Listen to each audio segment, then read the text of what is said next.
Chapter 74, The Sperm Whale's Head Contrasted View. Here now are two great whales laying their heads together. Let us join them and lay together our own. Of the grand order of folio leviathans, the sperm whale and the right whale are by far the most noteworthy. They are the only whales regularly hunted by man. To the Nantucketer, they present the two extremes of all the known varieties of the whale, as the external difference between them is mainly observable in their heads. And as a head of each is this moment hanging from the Pequod side, and as we may freely go from one to the other by merely stepping across the deck, where, I should like to know, will you obtain a better chance to study practical cetology than here? In the first place, you are struck by the general contrast between these heads. Both are massive enough in all conscience, but there is a certain mathematical symmetry in the sperm whales which the right whales sadly lacks. There is more character in the sperm whale's head. As you behold it, you involuntarily yield the immense superiority to him in point of pervading dignity. In the present instance, too, this dignity is heightened by the pepper and salt color of his head at the summit, giving token of advanced age and large experience. In short, he is what the fishermen technically call a gray-headed whale. Let us now note what is least dissimilar in these heads, namely, the two most important organs, the eye and the ear. Far back on the side of the head and low down, near the angle of either whale's jaw, if you narrowly search, you will at last see a lashless eye, which you would fancy to be a young colt's eye. So out of all proportion is it to the magnitude of the head. From this peculiar sideway position of the whale's eyes, it is plain that he can never see an object which is exactly ahead, no more, than he can one exactly astern. In a word, the position of the whale's eyes corresponds to that of a man's ears, and you may fancy for yourself how it would fare with you did you sideways survey objects through your ears. You would find that you could only command some 30 degrees of vision in advance of the straight sideline of sight, and about 30 more behind it. If your bitterest foe were walking straight towards you with dagger uplifted in broad day, you would not be able to see him, any more than if he were stealing upon you from behind. In a word, you would have two backs, so to speak, but at the same time, also, two fronts, side fronts. For what is it that makes the front of a man? What indeed but his eyes? Moreover, while in most other animals that I can now think of, the eyes are so planted as imperceptibly to blend their visual power, so as to produce one picture, and not two, to the brain. The peculiar position of the whale's eyes, effectually divided as they are by many cubic feet of solid head, which towers between them like a great mountain separating two lakes in valleys. This, of course, must wholly separate the impressions which each independent organ imparts. The whale, therefore, must see one distinct picture on this side, and another distinct picture on that side, while all between must be profound darkness and nothingness to him. Man may, in effect, be said to look out on the world from a sentry box with two joined sashes for his window. But with the whale, these two sashes are separately inserted, making two distinct windows, but sadly impairing the view. This peculiarity of the whale's eyes is a thing always to be borne in mind in the fishery, and to be remembered by the reader in some subsequent scenes. A curious and most puzzling question might be started concerning this visual matter as touching the Leviathan. But I must be content with a hint. So long as a man's eyes are open in the light, the act of seeing is involuntary. That is, he cannot then help mechanically seeing whatever objects are before him.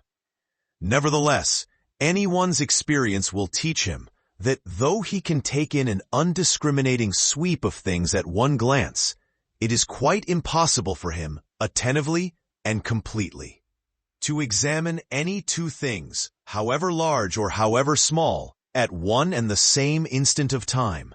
Never mind if they lie side by side and touch each other.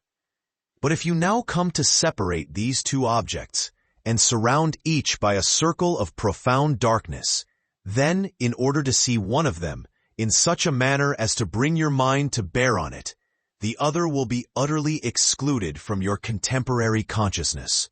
How is it then with the whale? True, both his eyes, in themselves, must simultaneously act, but is his brain so much more comprehensive, combining, and subtle than man's, that he can at the same moment of time attentively examine two distinct prospects, one on one side of him, and the other in an exactly opposite direction? If he can, then is it as marvelous a thing in him as if a man were able simultaneously to go through the demonstrations of two distinct problems in Euclid. Nor, strictly investigated, is there any incongruity in this comparison? It may be but an idle whim, but it has always seemed to me that the extraordinary vacillations of movement displayed by some whales when beset by 3 or 4 goats, the timidity and liability to queer frights so common to such whales, I think that all this indirectly proceeds from the helpless perplexity of volition, in which their divided and diametrically opposite powers of vision must involve them. But the ear of the whale is full as curious as the eye. If you are an entire stranger to their race, you might hunt over these two heads for hours and never discover that organ. The ear has no external leaf whatever, and into the hole itself you can hardly insert a quill, so wondrously minute is it. It is lodged a little behind the eye.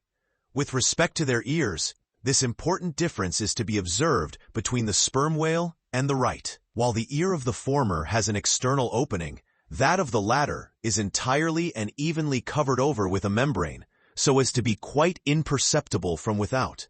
Is it not curious that so vast a being as the whale should see the world through so small an eye, and hear the thunder through an ear which is smaller than a hare's? But if his eyes were broad as the lens of Herschel's great telescope, and his ears capacious as the porches of cathedrals, would that make him any longer of sight, or sharper of hearing? Not at all. Why then do you try to enlarge your mind, subtilize it? Let us now, with whatever levers and steam engines we have at hand, cant over the sperm whale's head, that it may lie bottom up, then, ascending by a ladder to the summit, have a peep down the mouth. And were it not that the body is now completely separated from it, with a lantern we might descend into the great Kentucky mammoth cave of his stomach. But let us hold on here by this tooth, and look about us where we are. What a really beautiful and chaste-looking mouth, from floor to ceiling, lined, or rather papered, with a glistening white membrane, glossy as bridal satins. But come out now, and look at this portentous lower jaw, which seems like the long narrow lid of an immense snuff-box, with the hinge at one end, instead of one side. If you pry it up, so as to get it overhead, and expose its rows of teeth, it seems a terrific portcullis, and such, alas, it proves to many a poor wight in the fishery, upon whom these spikes fall with impaling force.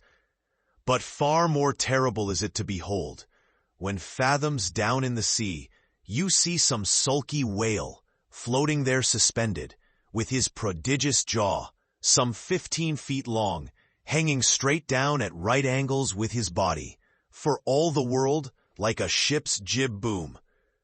This whale is not dead, he is only dispirited, out of sorts, perhaps, hypochondriac, and so supine that the hinges of his jaw have relaxed, leaving him there in that ungainly sort of plight, a reproach to all his tribe, who must, no doubt, imprecate lockjaws upon him. In most cases, this lower jaw, being easily unhinged by a practiced artist, is disengaged and hoisted on deck for the purpose of extracting the ivory teeth, and furnishing a supply of that hard white whalebone with which the fishermen fashion all sorts of curious articles, including canes, umbrella stalks, and handles to riding whips. With a long weary hoist the jaw is dragged on board, as if it were an anchor, and when the proper time comes, some few days after the other work, Queequeg, Dagu, and Tashtego, being all accomplished dentists, are set to drawing teeth. With a keen cutting spade, Queequeg lances the gums. Then the jaw is lashed down to ring bolts, and a tackle being rigged from aloft, they drag out these teeth, as Michigan oxen drag stumps of old oaks out of wild woodlands. There are generally 42 teeth in all. In old whales, much worn down, but undecayed, nor filled after our artificial fashion. The jaw is afterwards sawn into slabs, and piled away like joists for building houses.